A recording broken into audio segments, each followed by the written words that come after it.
Bismillahirrahmanirrahim. Assalamualaikum warahmatullahi wabarakatuh. Alhamdulillah, wassalatu wassalamu ala rasulillah wa ala alihi wa sahbihi wa man walah wa ba'd. Saudara-saudariku dimanapun Anda berada, dulu sejak zaman jahiliyah, masyarakat Arab tempo dulu berusaha untuk membentuk kelompok-kelompok kecil yang menyebar ke seantero tempat di wilayah padang pasir untuk mencari sumber air dan menyiapkan tempat-tempat tertentu, penampungan-penampungan air sebagai persiapan menuju bulan ke-9 yang begitu terik, begitu panas membakar sehingga berpotensi menjadikan sumur-sumur air menjadi kering dan aktivitas juga menjadi terbatas. Bulan ke-9 itulah saat panas, terik, memancar disebut dengan Ramadan. Masyarakat menyebut dengan Ramadan dari kata Ramadha yang berarti terik, panas, membakar. Jika kita ingin jadikan bentuknya superlatif, lebih meningkat lagi, lebih membakar lagi, maka tambahkan alif dan nun di ujungnya. Maka masyarakat menyebutnya dengan Ramadan, bulan masa waktu yang sangat terik, membakar, yang sangat panas, membakar. Karena itulah kemudian sebulan sebelumnya mereka kemudian membagi tugas berkelompok-kelompok. Pengelompokan untuk menyebar disebut dengan tasya'ub namanya. Keadaannya disebut dengan Sya'ban. Maka di bulan Sya'ban, bulan yang ke-8, masyarakat seperti yang tadi diuraikan, mereka bertugas menyebar, mencari sumber-sumber air untuk ditampung, dikumpulkan sebagai persiapan di bulan yang ke-9 yaitu bulan Ramadan.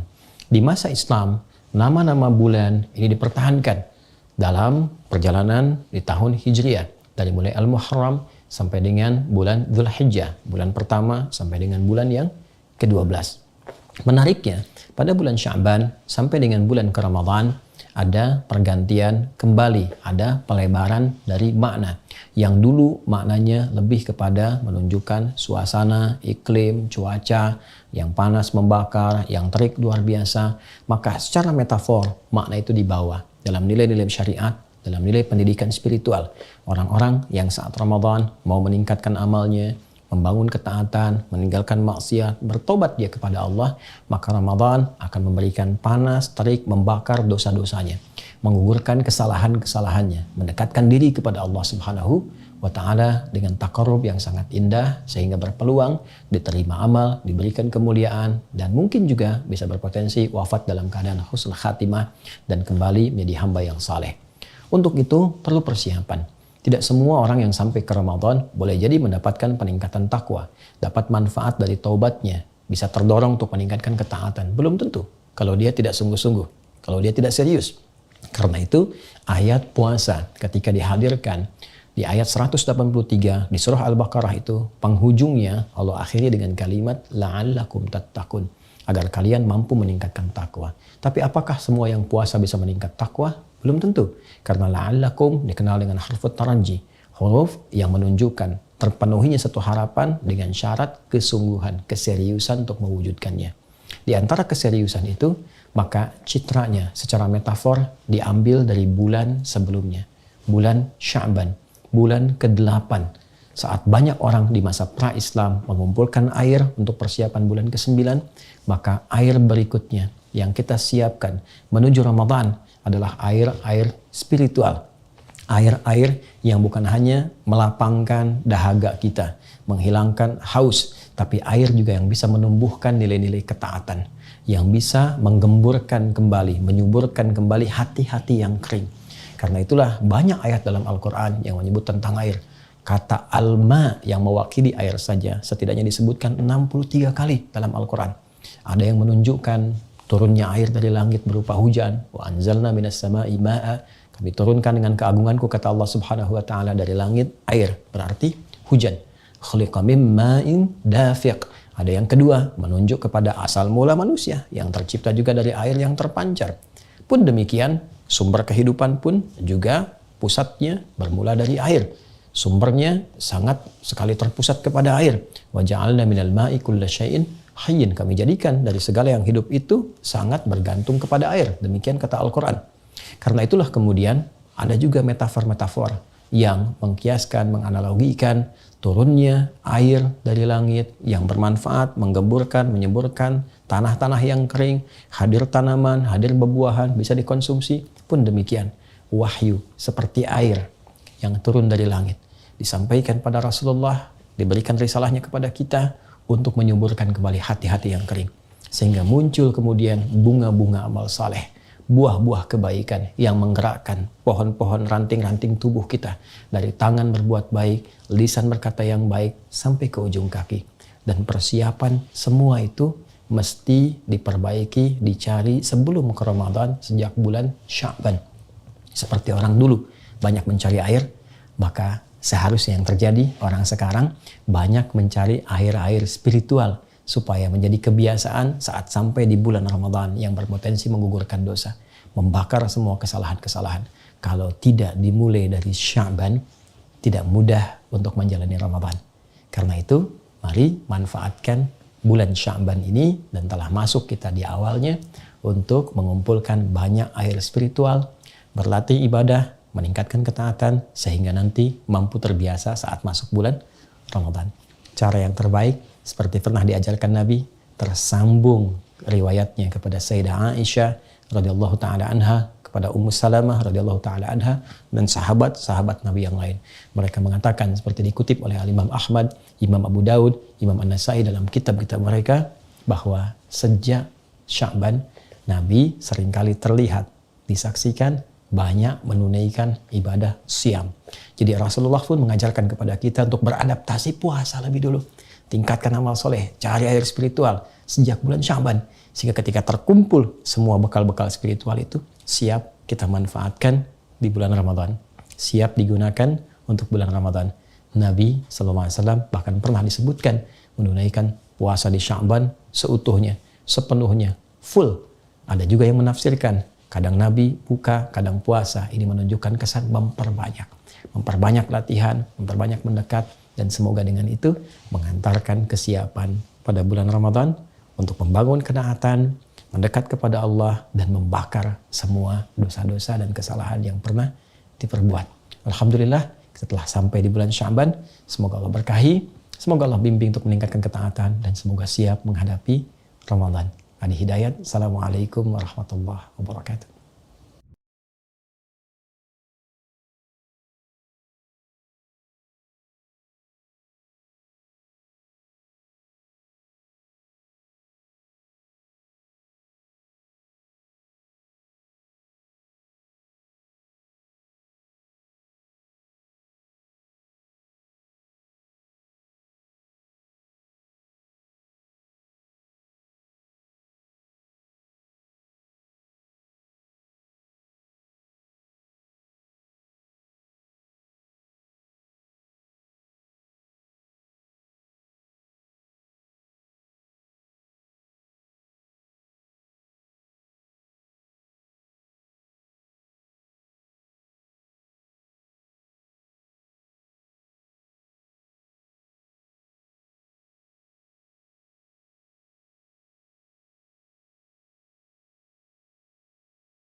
بالله السميع العليم من الشيطان الرجيم.